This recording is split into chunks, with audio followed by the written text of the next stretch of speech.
Hi, guys. Welcome back. Welcome back to Level Up, the most awesomest podcast on the interweb. Thanks for showing up. Hey, guys. Today I want to talk about something I am well versed on. Been dealing with this for a long time. And that is health and fitness, but most importantly, weight loss. So, those of you that are interested in weight loss, you know who you are, you know what your problem is, and now we're going to talk about it. So, a lot of people come to me, or a lot of people are terrified to come to me because I'm pretty honest about what it takes to either lose weight or get healthier. And so many people will, like, their mind is wrong, their verbiage is wrong, like, there's so much wrong with the process. I don't know where they get the information from. I know a lot of this was kind of brought on by our parents, right? And then if we think we have to redo something a different way, there's a huge level of guilt there that what we are taught is wrong and accepting it that way and things like that. Um, and you know my story, I've been active for a long time. And I honestly don't think I've been healthy until the last few years. When I really kind of started to get it. So I like to say to a lot of people that I really reset my life at about the age of 50. And it was at that time that prior to that, I thought, I'm probably going to live to be 75 or 80. Now, 103 is my number I'm shooting for. And 103 at that age, I'm going to have my mental capacity, full clarity, and I'm going to be able to get around however I want. So that is the goal.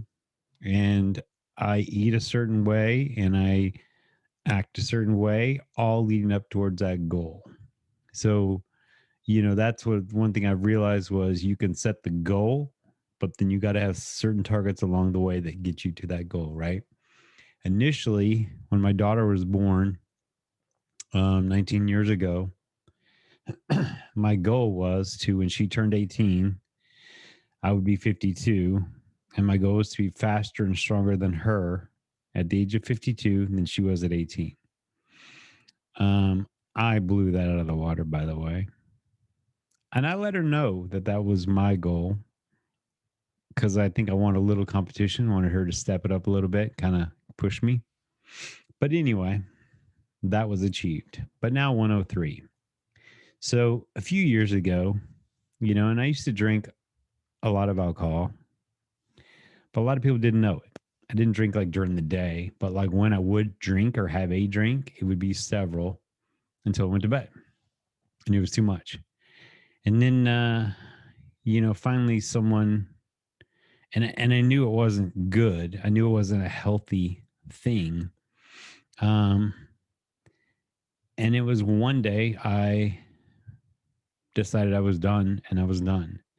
In my brain, when I decide this is not good and I'm switching to something else, I'm good. I'm done forever. Like there's no looking back. There's no being tempted. Like that is just I'm able to close it. Um, and I was able to do that.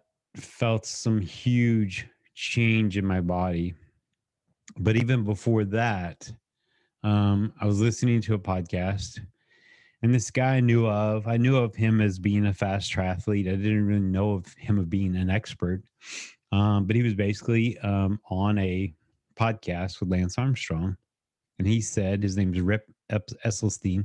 He said basically that all cancer is tied to animal products, and that's why he's plant based. There's a stigma by being vegan and all that stuff, so everybody likes to say they're plant based, right? Basically, I eat no animal products, or definitely try to. If there's something in there, I'm not gonna die from it. But anyway, but he said that, and again, my brain's like, and I was in the car driving to the Woodlands for a race.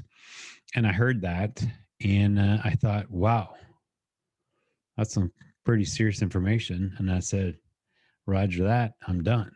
And at that moment, I started my plant based journey. So I'm not only out of town, I'm not going to the grocery store to start this. It was one of those things, all right, from now on, no more animal products. And it took a while to figure out what's what.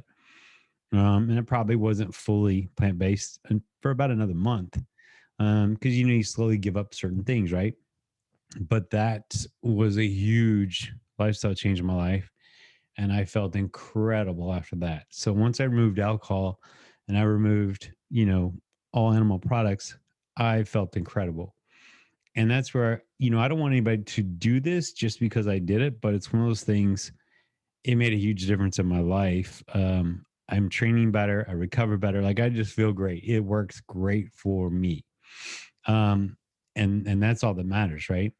However, it's not a weight loss program. You still have to control what you eat. I've known plenty of people who go plant based and they gain weight. You know, there's a lot of fat that is plant based. There's a lot of bad products that are plant based. And so it's not like you can just go plant based and it's healthy and you're good to go. So back to my original point, let's just talk about weight loss. Weight loss is basically when you eat something, too much of that is, waste, or it's being used for food, but too much of it's not leaving your body. Most people don't overeat. They just eat the wrong things at the wrong time, and the food doesn't leave their body. Um, and I think that's where there's a lot of foods that don't agree with us and we don't realize it. And once you realize it, then it's okay not to eat it. I don't think any adult should have any kind of dairy products whatsoever. That's my opinion. I'm sure there's data basing that on backing me up on that, but I've just seen it across the board. It doesn't agree with anybody's body. Um, but you have to think about your body and your calories and your calorie expenditure as your economy. And if you are making more money than you are spending, you're in a good position, right? You are then going to have plenty of money. You're not going to be struggling. You're good. Now, then, the other side of that, if you're spending more money than you're making, which a lot of people are, they're always going to be suffering and struggling. And that's going to be a problem in their household, right? So, the same with food now is if you're eating more than you're burning, that is a problem. And you have to figure out how to burn more than you're actually eating. And that's the key. You can lose weight without exercise. You won't feel as good, but you can do it. You can eat less. My favorite saying is air doesn't make you fat. Air doesn't make you fat. So if you don't put it in your mouth, you're not going to gain weight. Um, and that's where it's such a mental thing for people. If Oreo cookies are your kryptonite and you can't help but eat them, I bet you can help and not buy them. Like that's usually where the problem shows up. Don't buy them. Um, you have to understand what you're eating and goes in your mouth and then understand what it does for your body. When it comes to health and fitness, you got to move. You got to move. You got to move. By moving joints, your knees, your elbows, your back, by moving, not running or anything else, just by moving, getting the blood to course through your veins throughout your extremities is the best thing you can do, whatever modality that is for you. Um, and I think that's where people overthink it. They start to research and do all the stuff that then slows them down and they don't get anything done.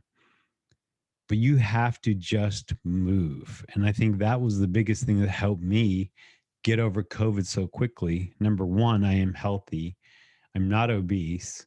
And within 2 days of having it, I was moving, I was exercising. I wasn't getting my heart rate up, but I was moving the blood throughout my extremities. And in my proven strategies group, there's the 5 day challenge. That 5 day challenge is what I was doing, those kind of exercises and movements. Anybody can do it. Anybody can go on the ground, get on the ground and do a push up, right? Anybody can do that. Um, but I think you have to look at that, and too many people put it off and put it off and put it off. Whereas if you just get started right now, there's something you can do right now while you're watching this or listening to this to get some kind of traction on your health and fitness. You can understand what you eat, what you put in your mouth, and what it does for your body, and that will help too. And I think that is so important to just understand what you're doing right. And we all know what we're doing wrong. So many people will have the verbiage or the mindset that they need to lose a few pounds. In my experience, when you say you need to lose something, that's such a negative connotation, and you end up finding it eventually. So focus on just getting healthier, not losing anything. And I think that'll end up better for you in the long run. A lot of things like that, tricks, just switching up how you think about it. You can gain health, and that's a positive way of thinking instead of losing. I am on the deep end. I eat basically the same types of foods every day. Food for me is nutrition. Yes, I like to taste good. Yes, I like texture and things like that. But I also know how I feel afterwards, and that's so incredibly important for me. Um, and it took me a long time. Like you can basically say I didn't start running until I was 30. Part of that, I lifted weights here and there.